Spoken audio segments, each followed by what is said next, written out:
On episode 399 with Josh Wolf, we discuss Lux investment in a company called Planet, which has hundreds of satellites currently in lower Earth orbit capturing visual data every day. It's a very compelling idea, so on episode 401, we discuss Planet in more detail with Chris DeMuth of Rangeley Capital. From these discussions, it appeared that Planet didn't have much competition, but today we are speaking to Marc Bell, who says not so fast. Marc is the chairman, CEO, and co-founder of Terran Orbital.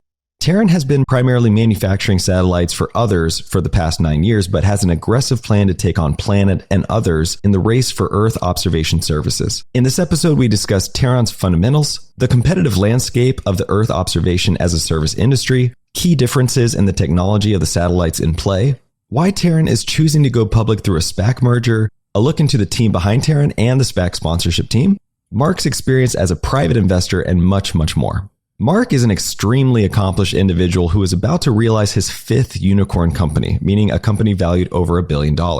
I walked away from this discussion feeling that this is not a man I would bet against. The flurry and excitement around space technology continues, so please enjoy this very enlightening conversation with Marc Bell. Welcome to the show, Marc. Thank you for having me today. I've been kind of going down this rabbit hole a little bit on space companies going public, and this one came on my radar and it looks very interesting. And there's a lot of flurry of sorts in this space and a lot of, also a lot tied to SPACs, et cetera. But Terran has been around for almost a decade. You've been a proven business in many ways. So I'd like to kind of start out there and talk about the mission behind Terran, what led you to found the company, and what you've been doing up until today. Great. Well, Terran is really one of the pioneers of this industry. One of our subsidiaries, TIVAC, was founded by Dr. Jordi Puig-Suari, who was the co-inventor of the Cubesat. So one could say that we really are the reason why all these small sat companies exist is because of us and the technology that we helped develop. Wow. Talk to us about the Cubesat a little bit more, because that was an innovative product, but what was so innovative about it specifically?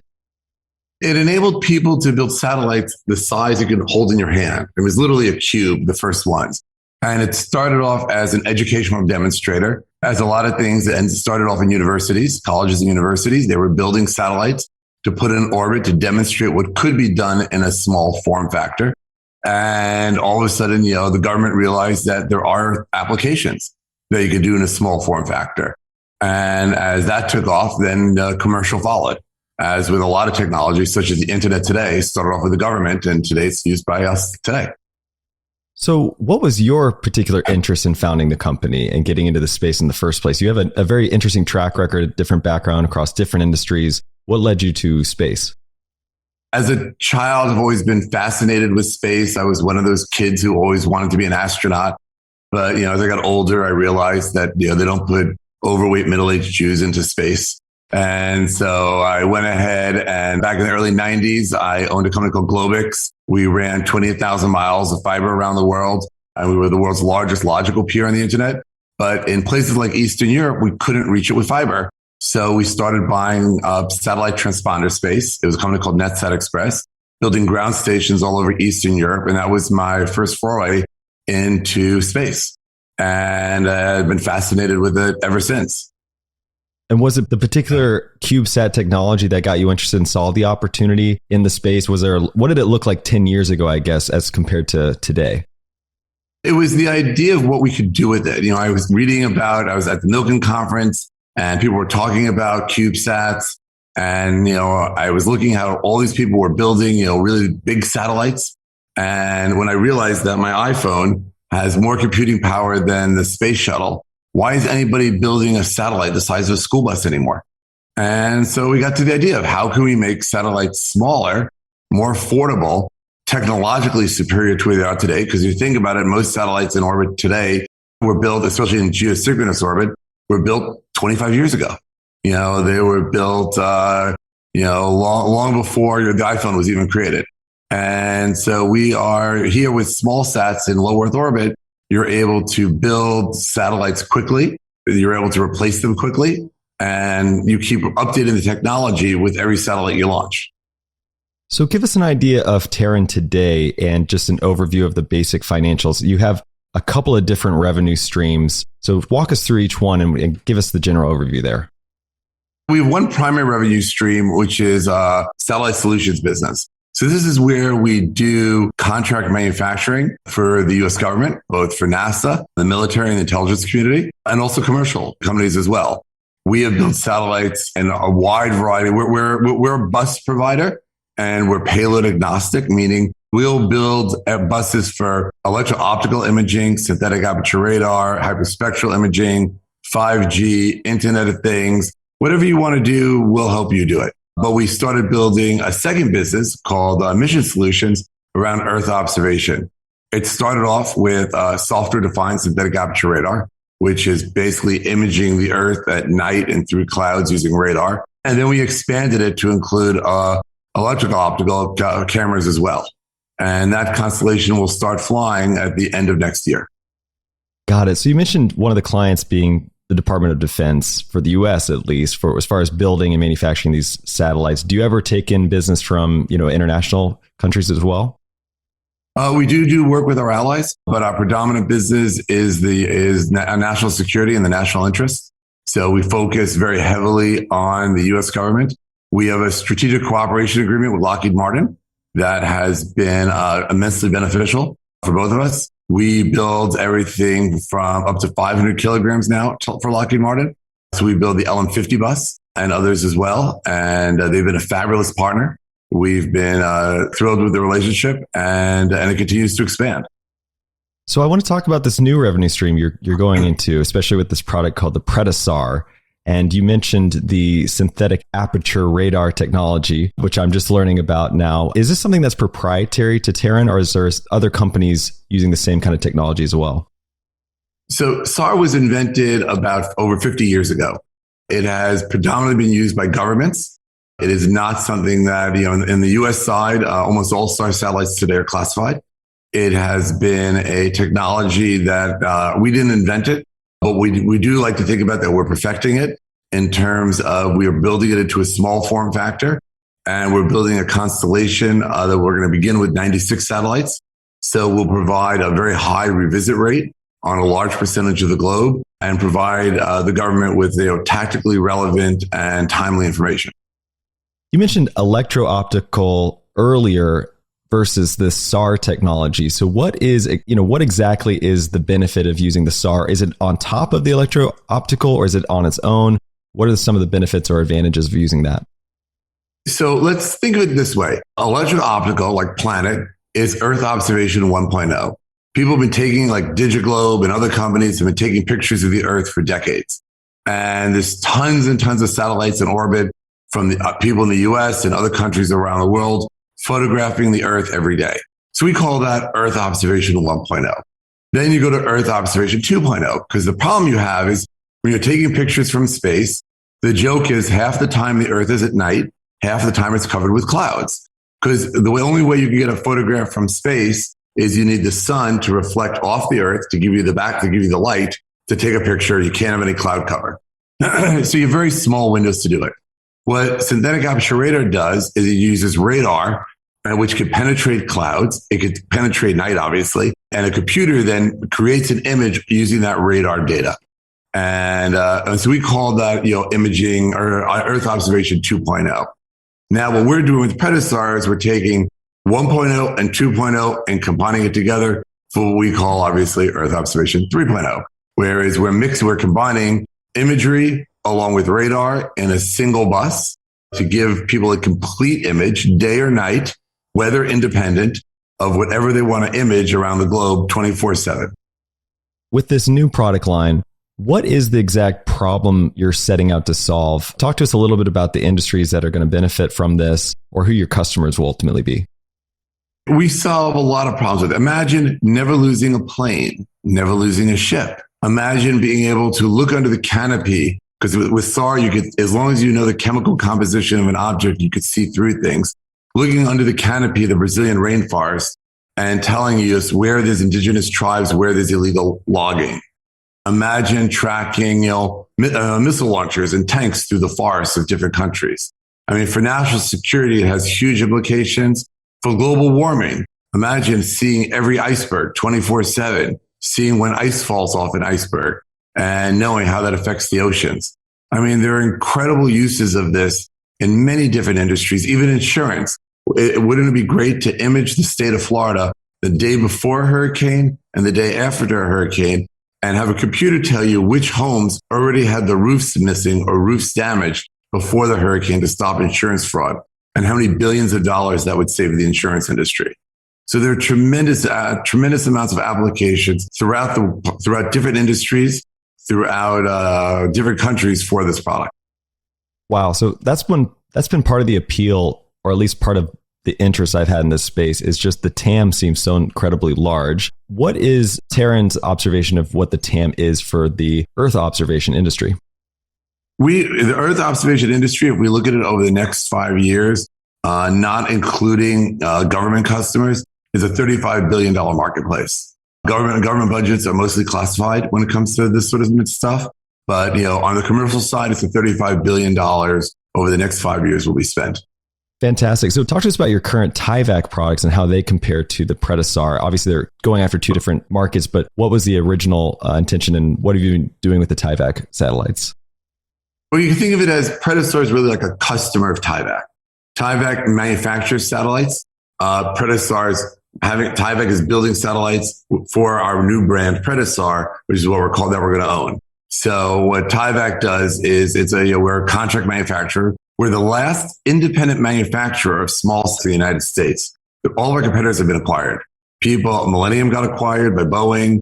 Blue Canyon got acquired by Raytheon. We're the sole survivors, and we have no interest in being acquired. We decided to take a different path.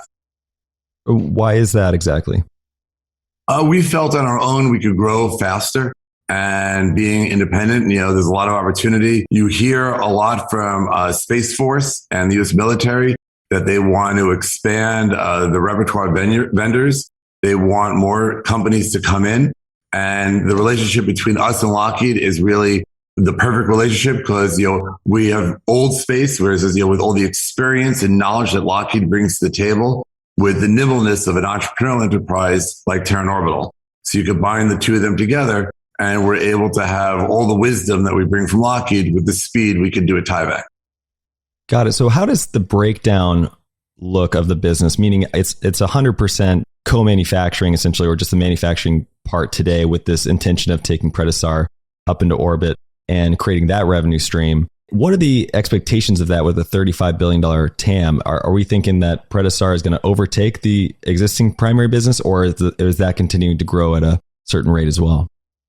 Yeah, I mean, we expect by around 2025, PredaSAR will become a dominant player within Terran Orbital. If you think of it, it's data as a service. So we're selling data. We're selling it on different levels. We're doing subscription models.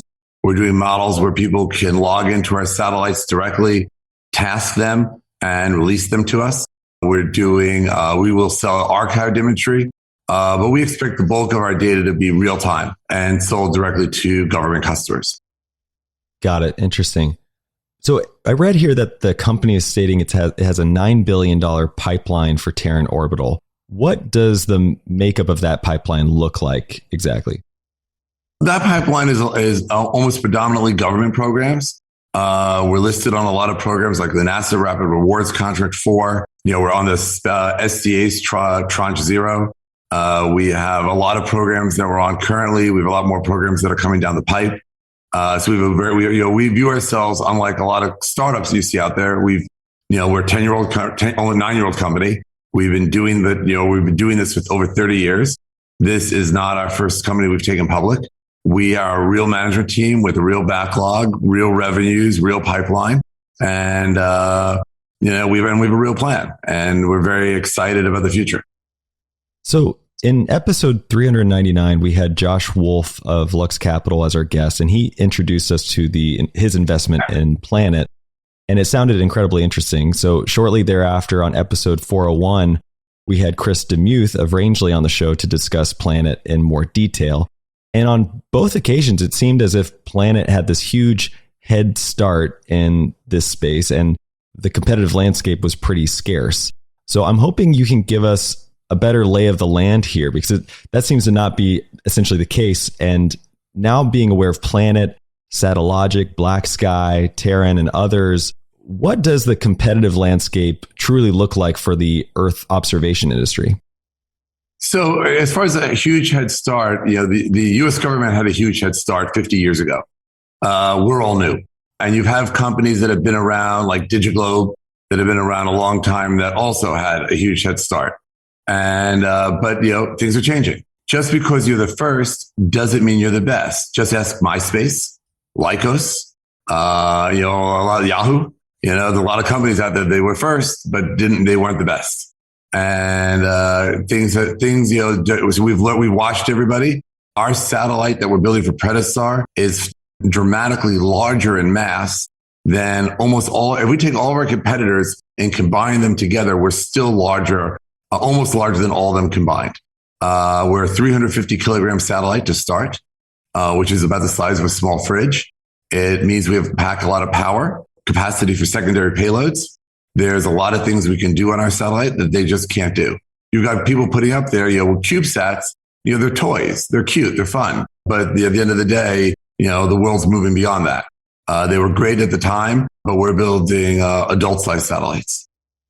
Talk a little bit more about that, because that's interesting. Because we've been talking about small form, but small form is obviously relative, right? You said 350 kilograms, whereas something like a Planet satellite is only 5 kilograms. So we're talking about a 70x difference there. These are quite a bit larger. So is the intention, if you're just trying to observe the planet, why so much bigger? What is it? Just the SAR technology that takes up that much more space? Or talk to us a little bit about the difference in size or the advantage there.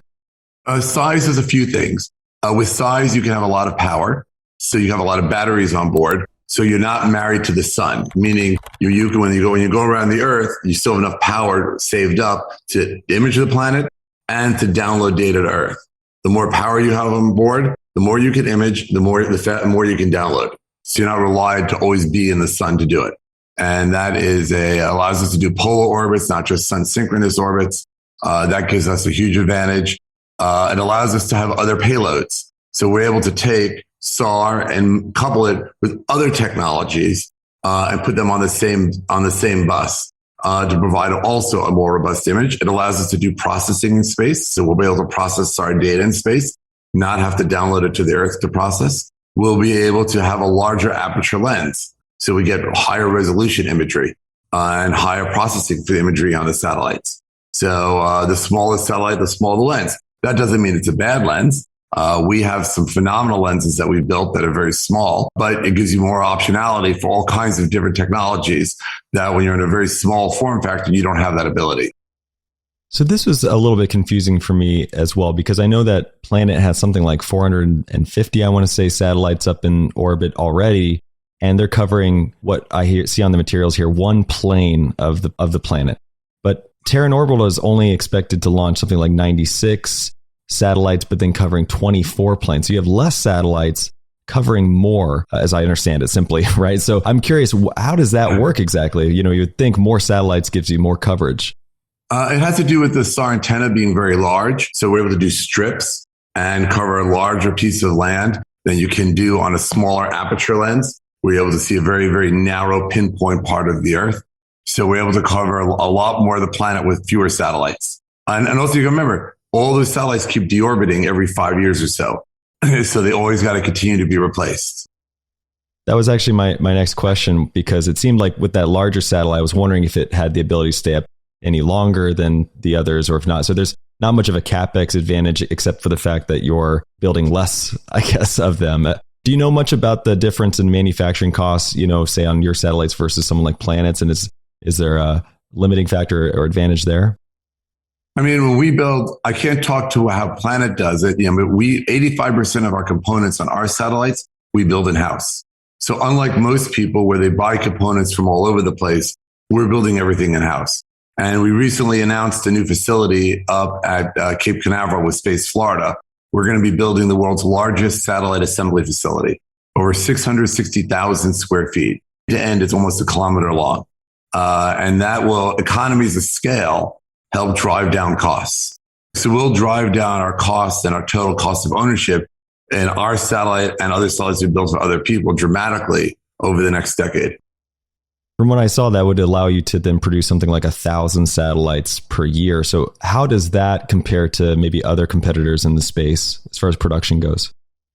There is nobody else who could do that, to the best of my knowledge, on all different kinds of platforms. Remember, we're not just building just a single kind of satellite. We're building different payloads for different people. But you're seeing people now, instead of people ordering one satellite, now they're ordering 10 or 20. And we've got people talking about thousands of satellites. Starlink was the first with SpaceX, but we're seeing many customers now thinking about how to build their own massive constellations, and more importantly, how to make money at it.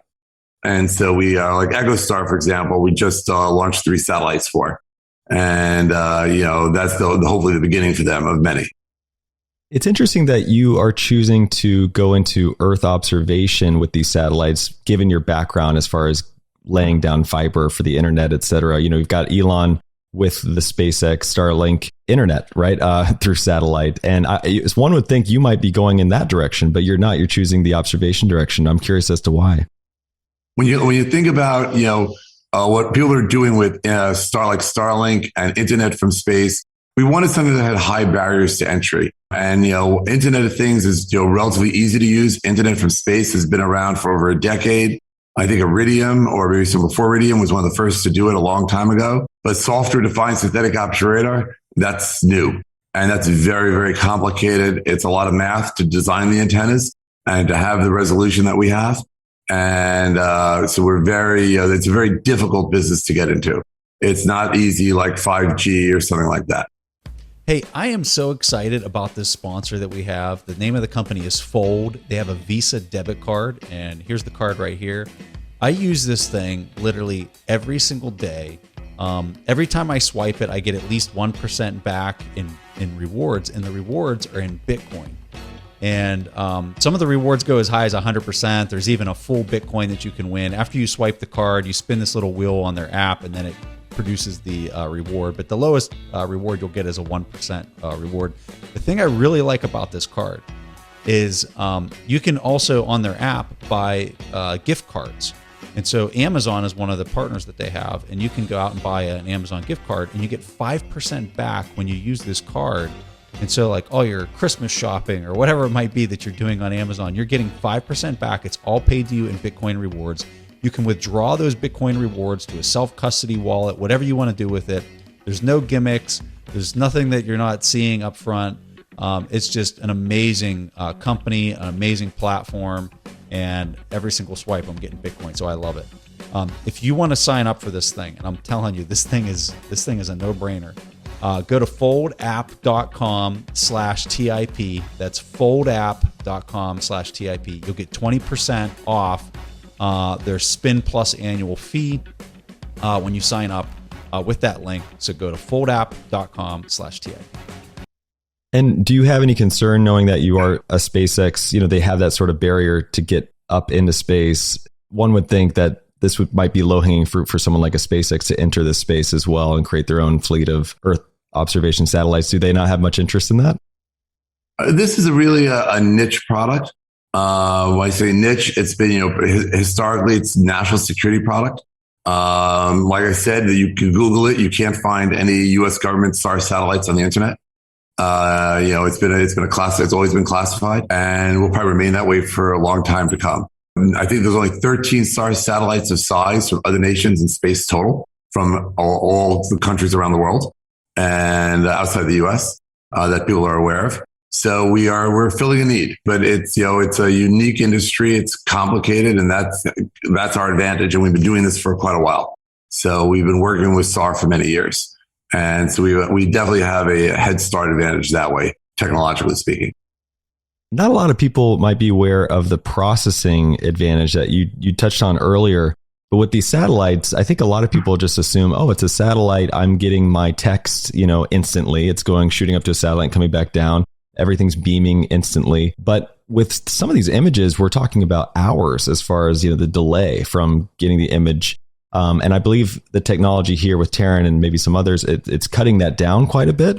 But I'm curious as to how or why, and is that something that's a fairly innovative new step for Terran? What's not a new step? I mean, we're taking the Pizza Hut approach, 30 minutes or less from order to delivery. And that's what we're aiming, is that, you can take a picture within minutes and then get it processed within minutes, then download it within minutes. So at the end of the cycle, within 30 minutes from the time someone types on the keyboard, they want something, they can have the image on their computer screen. Got it. So before we move on, I'm just a little bit more curious about the manufacturing piece of your business as well. What does the future of that look like, and how much expansion are you projecting for that part of the business? The way we view it is, you always hear about, all these rocket launch companies like SpaceX, Rocket Labs talk about 50,000 satellites are going to be launched over the next 10 years into orbit. Someone's got to build them, and no one talks about the guy building them. And that's going to be us. We are uniquely positioned, and with the construction of our facility out at Cape Canaveral and other facilities that we'll announce in the new year, we are very well positioned to have a dramatic manufacturing advantage over everybody else. Between robotics and augmented reality and additive manufacturing, we will automate a lot of this in an assembly line fashion, similar to a Ford Model T, for lack of a better term. And we'll be taking automation to satellites for the first time on assembly lines. Wow, 50,000 satellites. I know the Earth is large, but that sounds like a lot of satellites. And I'm curious, what is ultimately the competitive advantage here with all these satellites going up into space? It's just hard to imagine, creating that moat. You're creating a sticky revenue stream by just the quality of the imagery, and I imagine, and the speed, as we kind of touched on. But is there any other moat as far as like claiming space in space, if that makes sense? Claiming certain orbit thresholds or routes? Well, these are for all different customers doing all different things. People will be doing 5G from space for your cell phone, internet for your home. People will be doing all sorts of things, different ways to monitor the Earth. People will be monitoring space debris. Space situational awareness is becoming a big deal. If you remember the TV show Quark from, I think it was the 1970s, with a garbage truck in space, people laughed. And now everybody wants it. And to clean up what's up there. But, there's a lot of uses for satellites, and 50,000 is not a lot. If you think about it, the Earth is, 40% land, 60% covered by water. And you have on that land over 3 billion cars. So you have a lot of cars driving around on a small part of the Earth. And you have maybe 18,000 satellites in orbit and maybe another 18,000 pieces of junk floating around up there. So, and in space, you have a lot. On Earth, if you think Burj Khalifa, you have 2,000 feet of wide. And that's it. In space, you got 43,000 miles of wide. You have a lot of space in space. And so there's a lot of room for a lot of satellites. At the end of the day, it's really all about the application. What are people going to do? And you're going to see, just like we've seen in the past, you're going to see it's going to be a boom, bust, boom cycle. People boomed. They're in the early 90s. They ran a lot of fiber. People went bust. Then people went and built data centers. Now they're booming again. And you're going to see that in space. Everyone's rushing to put up different competing constellations. There are going to be some winners and some losers. But, for our business, the majority of our business today is we're agnostic. We don't care who wins because we win no matter what, as long as people build satellites. PredaSAR is a unique outlier, as we don't have a lot of competition. We don't have a lot of the commercial people getting into synthetic aperture radar are building silly little satellites without a lot of power and not a lot of resolution. And so we don't take them very seriously. And we're just going to augment and supplant what the U.S. government has today. That's our real mission for PredaSAR. So as I understand it, you're going public now to raise some funds. You're going to build this massive facility to keep building these satellites, and you're projecting to put them up in the sky, I think, at the end of next year. But there is a lot that can go wrong. I mean, that sounds like a lot of things in the way of that, right? The building of the actual satellites, getting them on a ship to go up into space. I mean, there are a lot of steps here along the way. What are some of the biggest challenges you're currently facing? Is it timing of funding? Is it getting this through quickly? What does that look like? We're very lucky in a lot of aspects. So when you think of the new facility being built, that's being funded by the state of Florida. So that money is coming from Florida. It's not going to be done for 3 years. PredaSAR will be long on its way. It'll be built out at our California facility. And then eventually we'll move the production to the Florida facility. But we have facilities in California today that can handle it. And we've already begun producing. We've already begun the manufacturing process. of getting those satellites built. As far as funding goes, we've been very lucky to be very well funded. We put together a very creative $250 million financing arrangement as part of the SPAC. With the SPAC, we will get $345 million. But we have another $250 million of financing that went side by side with it. So we just drew down $25 million of that $250. And so think of it as kind of like getting the pipe in advance.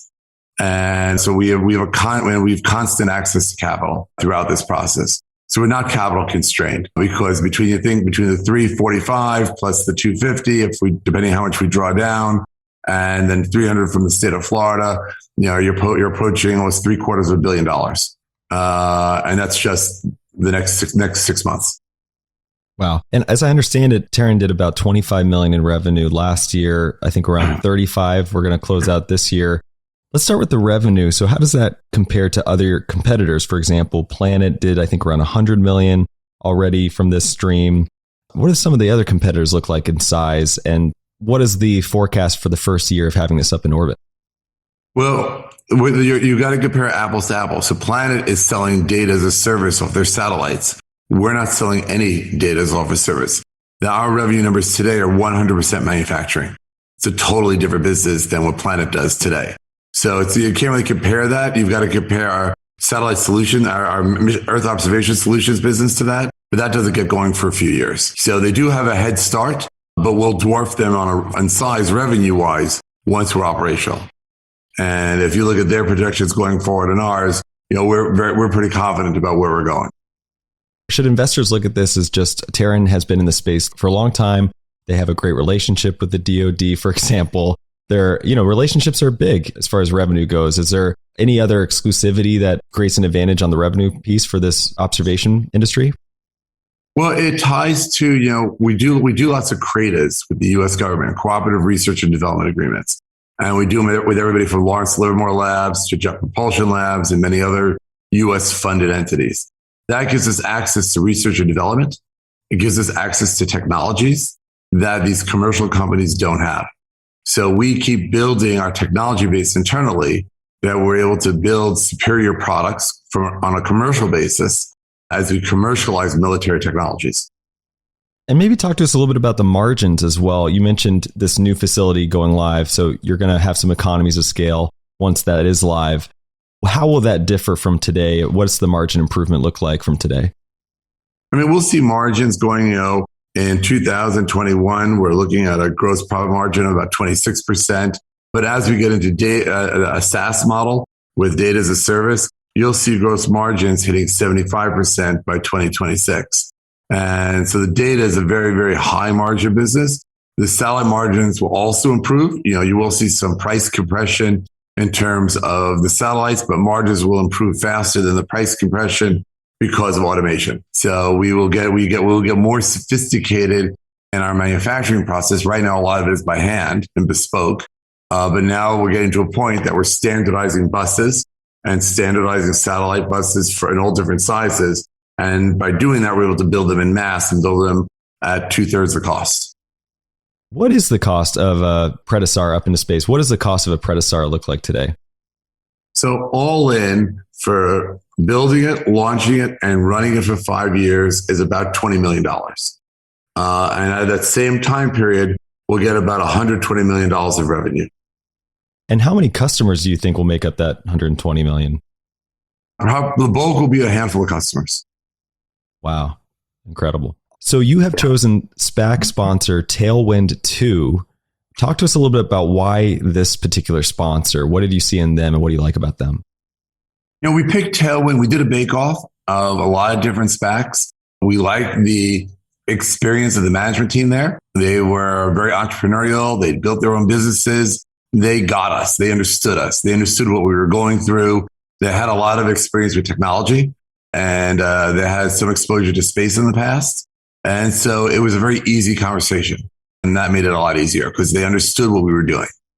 Let's talk about the valuation because it seems maybe more conservative than some of the other competitors that have gone public recently. I'm kind of curious as to why that is. This is not the first company we've taken public, and we understand the need. You always talk about you You always want to leave money on the table because you know you're going to make it up down the road. You know, you want the institutional investor to feel there's a value there. You know, we could have gone for pie in the sky valuation, but we try to be pragmatic and look at it like, you know, we wanted to, you know, we know we're going to perform. We know we're going to deliver. And we want institutions to get interested in what we're doing, invest in the company. And, you know, but we are, you know, we're comfortable with our numbers, and, you know, whatever we gave up today, we're making up tomorrow. So we're not too worried. So, you know, stock price only matters the day you sell. And just for those listening, as I'm understanding it, the SPAC is going to make up something around 19% of the overall company once this closes, whereas the Planet SPAC was only about 12.5 or so percent. So you're actually capturing quite a bit more equity in this particular opportunity, it seems, with this lower valuation. So I think that's kind of interesting just to kind of note. All right. So what are the next steps as far as taking this thing public? I know it's got about a Q1 projection to do so. What are the next steps along the way? Are there more diligence, or what does that look like? We just filed our S4 during Thanksgiving. We wait for the SEC comments. We'll do a few rounds of comments with the SEC. Once we get cleared from the SEC, then the SPAC will then go for vote. And that takes about 30 days. Once the vote is cleared, we're a public company. So hopefully by the end of Q1, you know, in a perfect world, we'll be public.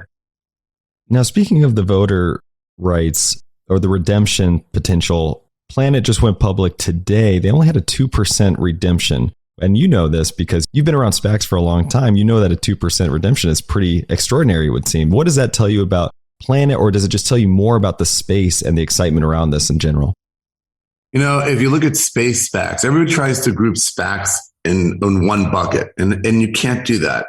You have space SPACs have been an outlier in a good way. Rocket Labs had 3% redemptions. Planet had 2%.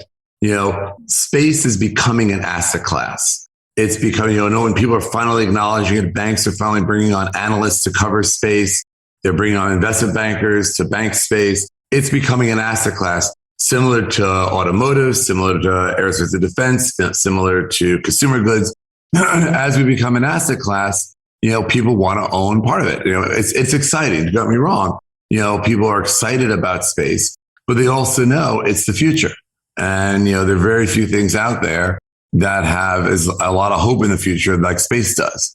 And so we're seeing a lot of excitement from not only the institutional investor, but the retail investor as well. You know, it's exciting to, you know, wake up in the morning and solve, you know, we solve problems. People come to us with a problem and we figure out how to solve it from space. And we get to work with some really amazing technologies and some really smart people. And it's fun. It's, you know, I mean, listen, it's very exciting to go to work every day and do what we do and, you know, see things go into space and see them work. And it's not too often you get to be like, wow, we're putting something into space today. And we've done that. I think this year we put, I don't know how many satellites into space this year, a lot. And it was great because all different kinds, doing different missions, different things.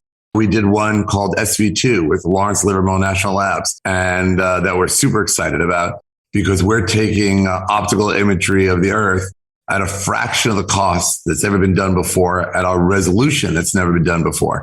And it's just phenomenal, the quality of the pictures that we're getting back on a demonstrator that we built. And so it's fun. You know, if you can wake up every day and go to work and say, wow, that was a fun day.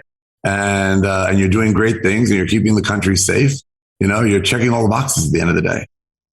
Very cool. So for those who are interested in learning more just about this industry in general, what are some of the best resources you could think of to share with them to get them a little bit more up to speed on it?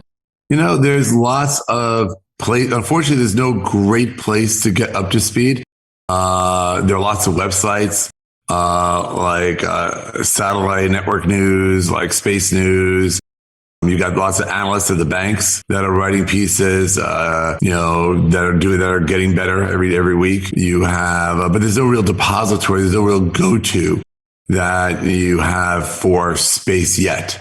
You have people doing different aspects, like via satellite, just covering satellites, but this is the must-go-to place to learn everything you want to know about space. It'll happen, but there's nobody yet.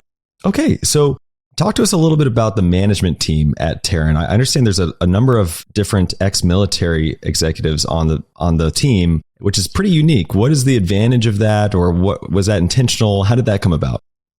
It was by design and by luck. We have a lot of amazing former military leaders, like retired Major General Roger Teague, retired Rear Admiral Boris Becker, retired Lieutenant General David Mann.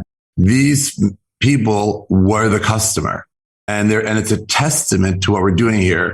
So Roger left Boeing as the head of space intelligence and missile defense to come to us. He left the world's cushiest job to come work for a startup running defense and intelligence. Why? Because he knew the future of what we're doing is tremendous. And he ran all space and space procurement for the DoD and the IC community when he was in the military. If you look at Boris Becker, who was a rear admiral, he ran all space for the U.S. Navy. And he came straight from the Navy to us, where he could have gone anywhere. He could have gone to Lockheed, Boeing, Northrop, or a million other places, but he chose us. Or David Mann, who ran missile defense for the U.S. Army.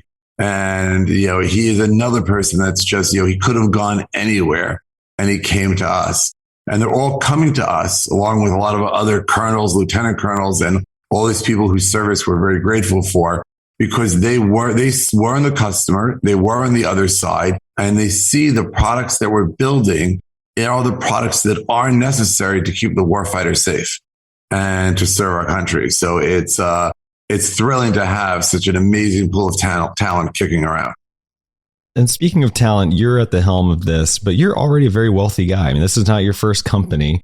You've done this before and exited some companies along the way. I'm kind of curious as to your extracurriculars. It looks like you've even won some Tony Awards from producing some plays on Broadway, I believe. So you must have had that retirement thought process along the way at some point and said, what do I do next? 21 years ago, I tried to retire, and I realized I don't play tennis, I don't play golf, and I was really bad at golf.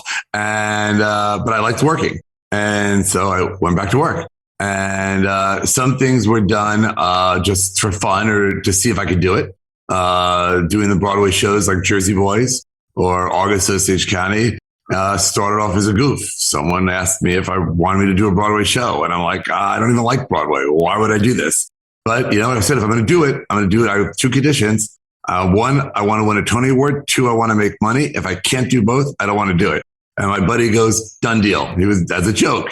And we did it. Jersey Boys was our first show. It was $1 billion show on Broadway. And then he said, we should do a play next. And I was like, okay, seems like I put the same two rules. Got to win a Tony, got to make money. And we did August Osage County. Clint Eastwood turned Jersey Boys into a movie. And Meryl Streep starred in August Osage County when we turned that into a movie. It was Jersey Boys won a Grammy Award, and I have a gold record and platinum record sitting outside my office from it. And August Osage County won a Pulitzer Prize. So it was something fun, something different, but definitely not a passion. But it was definitely, being a native New Yorker, it was very entertaining to do. As my mother dragged me to these shows when I was a kid involuntarily. But now I look going forward, with space, that's always been my thing ever since I was a kid. Wanted to, do something in space. And when the opportunity arose to acquire Tyvak, I jumped at the opportunity. I never looked back. And it's been a blast doing it. And I'm going to keep doing it. I signed on for 5 years to stay on as CEO. I just started in March, and my business partner ran it for the first 8 years. And then he goes, tag, you're it. And so I said, look, if I'm going to do this, I want to do it big. And he said, knock yourself out. So here we go. Brings to mind another space CEO, which is Elon Musk. And given that you guys partner with SpaceX quite a bit, I'm curious what that relationship looks like, or what the experience has been working with someone like SpaceX, and maybe in particular Elon himself. I never met the man, but I could tell you he's obviously brilliant. I mean, everything he touches turns to gold. And they are a very reliable partner of ours for launch, and their rockets don't blow up. And that's always a key metric. And they go where they're supposed to go, which is a key metric, at a price that is great. So we've been very thrilled with SpaceX and the product and the quality of service they've been giving us. So not a lot of complaints on our end. So beyond Terran Orbital and your Tony Award-winning shows. You've done a number of investments in multiple categories, space specifically, of course, but then there's some others as well. I'm kind of curious about your investing experience. What have been some of the biggest wins, maybe some of the biggest failures? What are the biggest learnings from both? You know, there's an expression, successes are very public and your failures are very private. You know, we've been very lucky. We've invested in a lot of great companies over the decades. I think at one point we had investments in 156 different companies. We did seed, Series A, Series B. We used to own a lot of websites like earnings.com, which we sold to Thomson Financial, to Edgar Online, which we took public. Did Armor Residential REIT. We did Javelin Residential Mortgage, which we sold to merged with Armor Residential REIT. Did our SPAC called Enterprise Acquisition, which became Armor. We are in space. We were very active. I was trying to build an ecosystem. So we invested in the GP and Space Angels, and they have been amazing. And through them, we met a lot of great companies like Made in Space, NanoRacks, Hawkeye 360, Atlas Space, Analytical Space, Ursa Majors, Leo Labs. The goal was to try to build an ecosystem of different companies that could all work together. And most importantly, companies that I know could succeed. You know, we weren't trying to mine asteroids. We weren't trying to build a lunar colony. I'm trying to make money. And, you know, like we sold Made in Space, we sold NanoRacks, things that we can monetize and things that are real businesses run by real people. And that's kind of how we look at these things. Not looking at pie in the sky stuff, even though it's all in the sky. How much does the team play into the diligence or the consideration? Meaning you find a perfect company that's fitting that piece of the puzzle in the ecosystem. How much do you put into the weight of the execution? I view it, you always bet on the jockey, not on the horse. And that's one thing. And I love a management team. You know, when they start telling me how they're going to go IPO, I always remind them, statistically speaking, you have a better chance of getting struck by lightning than you do of going public. I think it's a 1 in 330,000 chance of getting struck by lightning versus 1 in 3 million chance of going public, something like that. You know, I always go to CEOs and I say, look, I'll give you the money, but I want you to personally guarantee it. Those who say yes, not that I want them to, but those who say yes, I know they believe. Those who be like, no, I'm not going to do that, they don't believe. So, you know, every business I've gone into, I've gone in, you know, head first and, you know, bet the farm. Many times on Globix, I bet the farm, and many others I've bet the farm, and you know, had a few close calls over the years, but it all works out because I believe I was building a better product, a better system, a better way of doing things, and eventually, you know, the numbers are proof of their own. As long as you keep meeting and exceeding Wall Street's estimates, the street will continue to support you. Between my business partner and I, we've raised over 10 billion of equity for a wide variety of companies and over 100 billion of debt. This will be our 17th company we've taken public together, and this will be our 5th unicorn. So we've had an immense 30-plus year career of building great businesses. All right. So before I let you go, I want to just make sure I give you an opportunity to hand off to our audience where they can learn more about Terran Orbital, where they can learn more about you or follow along with what you're up to, and any other resources you want to share. Sure.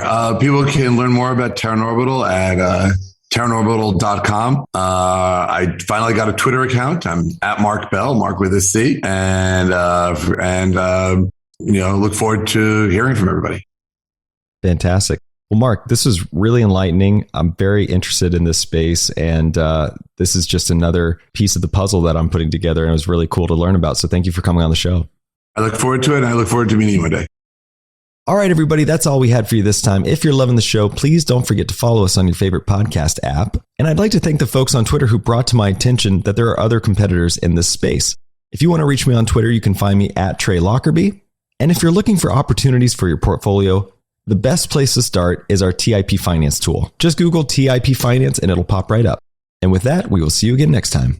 Thank you for listening to TIP. Make sure to subscribe to Millennial Investing by the Investors Podcast Network and learn how to achieve financial independence.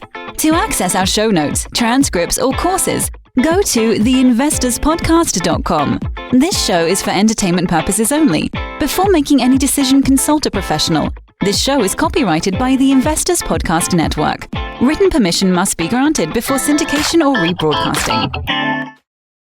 Thanks for watching. Make sure to subscribe and hit that notification bell so you don't miss out on the next podcast episode and new investing resources. What are your takeaways and thoughts on this discussion? Let us know in the comments section below.